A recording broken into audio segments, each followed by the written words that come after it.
하나님의 말씀은 누가복음 8장 26절부터 39절 말씀입니다.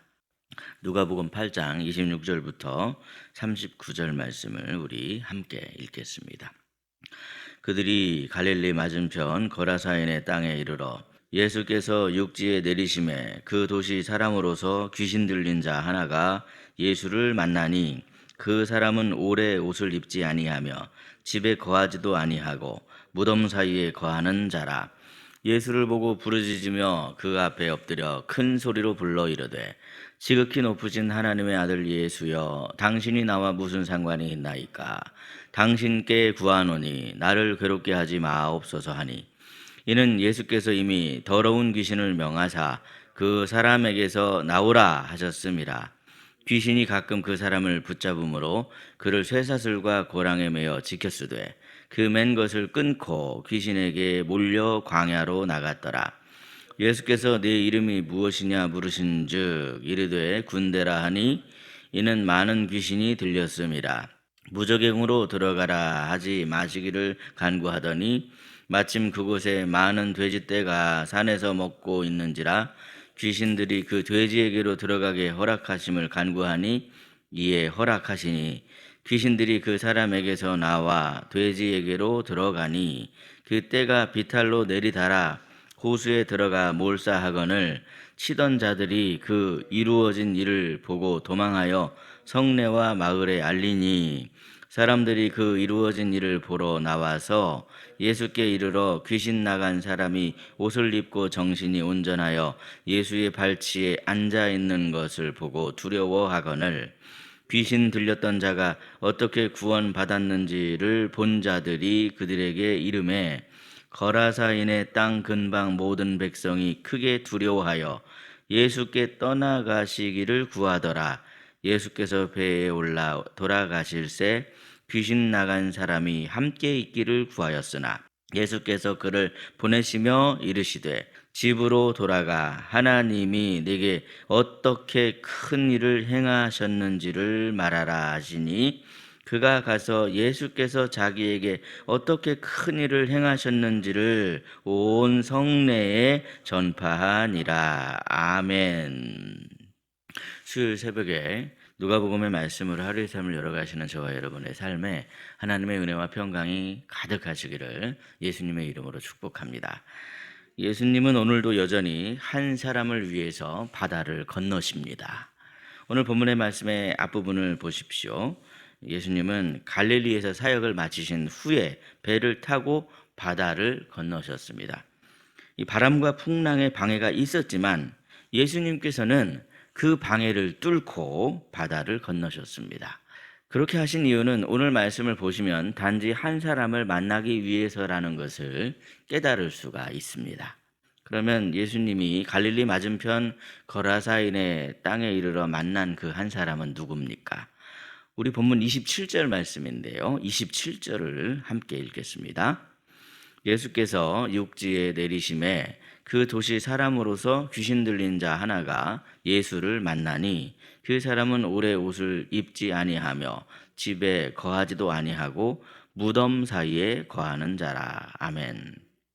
본문을 보시면 그는 귀신이 들려서 옷을 입지 않은 채로 집에 거하지도 않고 무덤 사이에서 짐승처럼 살고 있었던 그런 사람이었습니다.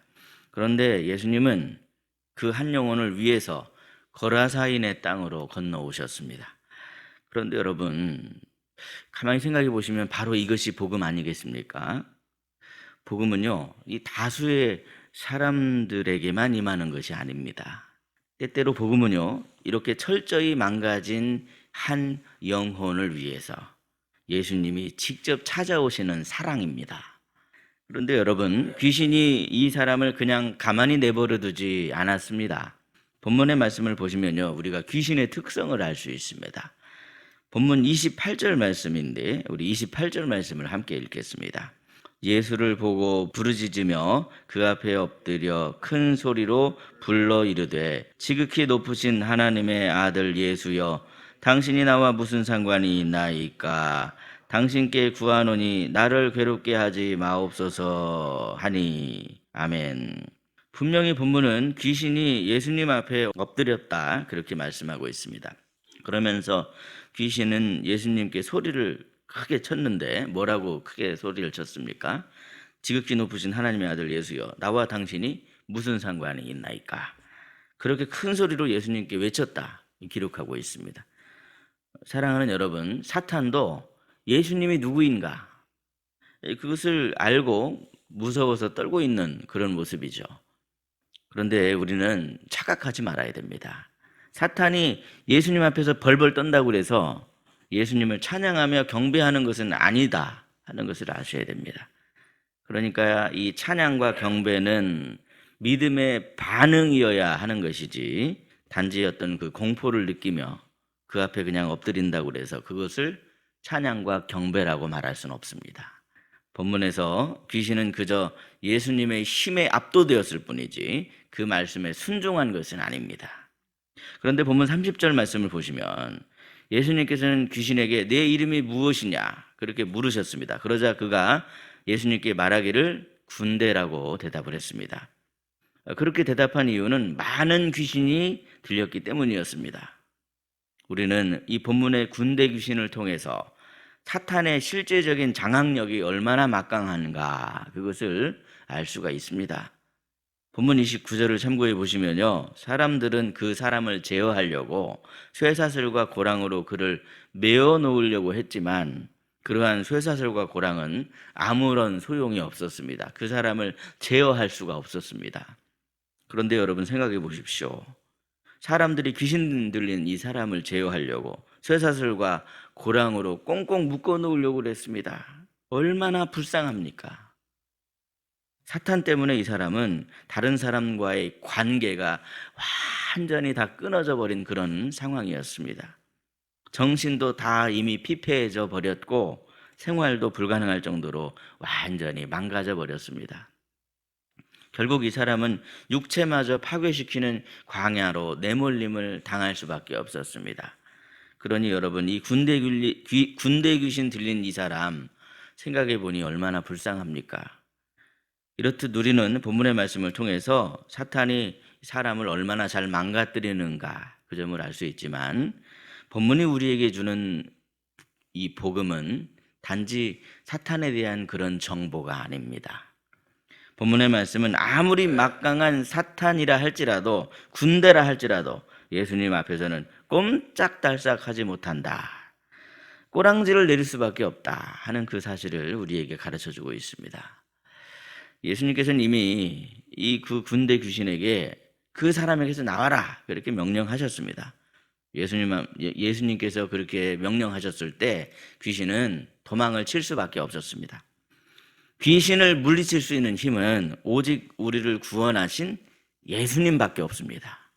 그러므로 매 순간 오직 예수님만 믿고 의지하심으로 말미암아 믿음으로 승리의 길을 걸어가는 단순하고 확실한 믿음이 되시기를 예수님의 이름으로 축복합니다. 본문의 말씀을 보시면 귀신들은 멸망의 길을 자처하는 특징이 있습니다. 그 사람에게로 나오라 그렇게 명령을 했을 때 예수님의 명령을 즉시 따르지 않고 그곳에 있던 돼지떼에게 들어가게 해주십시오. 그렇게 지금 허락해달라 간청을 합니다. 군대 귀신은요, 수많은 돼지떼에게로 들어가서 그대로 그 갈릴리 호수로 뛰어들어서 완전히 다 몰사해버렸습니다. 이 어둠의 세력은요, 진리의 빛이신 예수님과 절대로 함께 할 수가 없습니다. 결국 예수님으로 인해 군대 귀신은 오랫동안 자신이 사로잡고 있던 그 사람에게서 나올 수밖에 없었습니다. 본문 35절을 보시면 군대 귀신에 들렸던 사람은 이제 정신이 온전히 회복돼서 예수님 앞에서 얌전하게 앉아있는 그런 모습입니다. 예수님께서는 그 사람을 구하시려고 수많은 돼지떼를 아끼지 않으셨습니다. 마가복음 5장을 참고해 보면 약 2,000마리의 돼지떼다 그렇게 숫자까지 기록을 해놓은 것을 볼 수 있지만 생각해 보면 여러분 어디 이런 돼지떼뿐이겠습니까? 예수님께서는 죄로 인해 죽을 수밖에 없었던 영혼을 구원해 주시기 위해서 자신의 목숨까지도 아끼지 아니하신 그런 분이십니다. 그러므로 우리가 값없이 거저 얻은 구원은 그야말로 값을 매길 수 없을 정도로 너무나도 값진 것임을 잊지 말아야 됩니다. 우리가 거저 얻은 구원은 절대로 싸구려가 아니라 너무나도 귀한 것이다 하는 것을 기억하시면서 그 은혜에 감사하며 감격하는 그런 삶을 살아가는 성도가 되시기를 예수님의 이름으로 축복합니다. 그런데 본문의 말씀을 좀 더 보시면 사탄의 이간질이 끈질기게 이어지고 있는 것을 보게 됩니다. 본문 37절을 보시면 마을 사람들은 예수님이 베푸신 놀라운 기적에도 불구하고 예수님께 떠나달라 그렇게 지금 말하고 있습니다. 왜 그랬을까요? 그들에게는 한 영혼이 살아난 것보다 돼지떼 2,000마리가 훨씬 더 소중했습니다. 그들은 이 경제적인 이 손실이 두려웠을 것이고 예수님의 이 능력이 낯설고 위협적으로 느껴졌을 것입니다. 예수님이 우리 마을에 더 거했다가는 우리가 무슨 손해를 볼지 모르겠구나 이런 생각을 했을지도 모릅니다.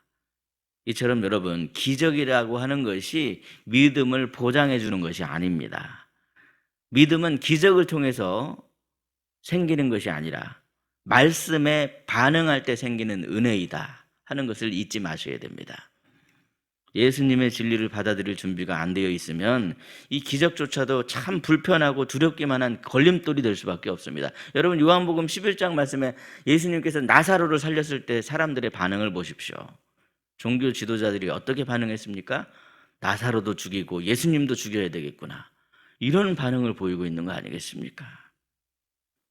그럼에도 오늘 본문의 결론의 말씀, 이 결론은 무엇입니까? 우리 예수님께서 한 영혼을 얼마나 귀하게 여기시는가. 사랑하는 성도 여러분, 우리 주님은요 여전히 한 영혼을 귀하게 여기셔서 회복된 이 사람이 나도 예수님 따라갈래요, 그럴 때 아니다, 너는 이 마을에 남아서 저 사람들에게 복음을 전해라, 그렇게 말씀하셨습니다. 귀한 사명을 주셨습니다. 오늘도 예수님께서는 한 사람을 위해서 바다를 건너십니다. 우리가 광야에 있든지 무덤 같은 인생을 그렇게 살아가든지 간에 주님은 우리를 찾아오시는 주님이십니다. 주님은 우리를 회복시켜 주실 뿐만이 아니라 주님을 전파하는 증인이 되게 하십니다. 그러므로 오늘 우리에게 특별한 기적은 없을지라도 우리를 구원하신 주님의 그 크신 사랑을 힘입으심으로 말미암아 구원의 예수님, 회복의 예수님, 능력의 예수님, 그 예수님을 전파하는 삶을 살아가는 저와 여러분이 되시기를 예수님의 이름으로 축복합니다. 기도하겠습니다. 사랑과 은혜가 풍성하신 하나님 아버지, 오늘도 우리를 찾아오시는 주님의 그 사랑을 찬양합니다. 갈릴리에서 거라사까지 풍랑을 뚫고 단 한 사람을 위해서 바다를 건너오신 그 사랑 앞에 이 시간 우리의 마음을 엽니다. 아무도 돌아보지 않았던 한 사람, 무덤 사이에 짐승처럼 살아가던 그 영혼을 귀하게 여기시고 직접 찾아가서 만나주신 주님, 바로 우리가 그 사람임을 고백합니다. 세상의 쇠사슬과 사람들의 노력으로도 끊어내지 못했던 사탄의 결박을 주님의 이름으로 단번에 끊으시고 우리로 회복된 자들이 되게 하신 그 은혜를 감사합니다. 우리는 스스로 주님을 찾아갈 수도 없었고 부르짖을 힘조차도 없었던 그런 어둠 속에 있었습니다. 그러나 주님은 먼저 우리를 찾아오셨고 우리의 이름을 부르시며 그 사람에게서 나오라 그렇게 외쳐주셨습니다. 주님, 이제 더 이상 어둠에 붙잡혀서 살지 않게 해 주옵소서. 광야 같은 세상 속에서도 예수님의 음성을 따르며 살게 해 주시옵소서. 우리의 과거가 아무리 부끄럽고 황폐했을지라도 예수님 앞에 앉아 말씀을 듣는 사람으로 회복된 삶을 살게 해 주시옵소서. 주님, 구원이 값없이 주어졌다고 해서 우리가 그 가치를 잊지 않게 해 주시고 예수님께서 우리를 위해서 자신의 생명까지 아끼지 않으셨음을 날마다 기억하게 해 주옵소서. 세상이 기적을 보고도 예수님을 거절했듯이 우리 안에도 여전히 돼지떼로 향하는 그런 마음이 있음을 주님 앞에 고백합니다. 우리의 마음을 깨트려 주시고 말씀 앞에 반응하며 믿음으로 주님을 따르는 저희들이 되게 하옵소서.